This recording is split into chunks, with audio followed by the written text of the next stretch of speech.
সোমবার দুপুর 1:06 চারিদিকে চিৎকার আর আহাজারি, আহতদের নিয়ে দিকবিদিক ছোটাছুটি।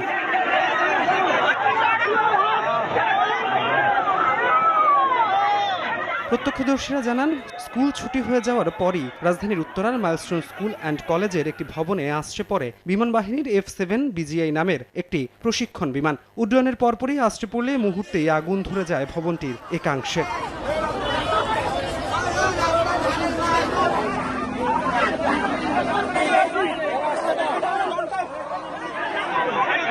আতঙ্কে ছোটাছুটি করতে থাকেন শিক্ষার্থী, অভিভাবক ও কর্মকর্তা-কর্মচারীরা। ঘটনাস্থলে পৌঁছে কাজ শুরু করে ফায়ার সার্ভিসের 8টি ইউনিট। একে একে বের করে আনা হয় আহতদের। আমরা ক্লাস থেকে অনেক বড় একটা বিকট শব্দ শুনি, এন্ড শব্দ শোনার পরে আমরা জাস্ট উপর থেকে দেখি যে এমন একটা অবস্থা, জাস্ট জেট প্লেনটা এসে আঘাত হানে এন্ড ব্লাস্ট হয়ে যায়। দেখলাম যে পিছন থেকে কি জানি একটা আসলো, মানে একটা আওয়াজ হলো আর পড়ে গেল আর আগুন। আমাদের এখানে ব্লাড সংকট, প্রচুর পরিমাণ ব্লাড দরকার।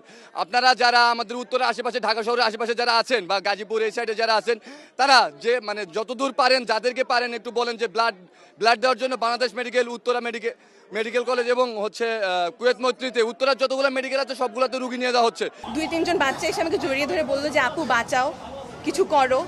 ওদের চেহারা দেখার মতো ছিল না, সব পুরো চেহারা সবকিছু ঝলসে গিয়েছিল, ওদের সব ড্রেসও ছিঁড়ে গিয়েছিল, খুবই বাজে অবস্থা ছিল।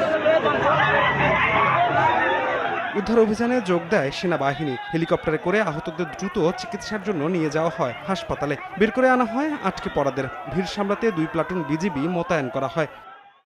এ দুর্ঘটনায় প্রশিক্ষণ বিমানটির পাইলট ফ্লাইট লেফটেন্যান্ট তৌকির ইসলাম সাগর মারা গেছেন। ধ্রুব ব্যানার্জি, সময় সংবাদ, ঢাকা।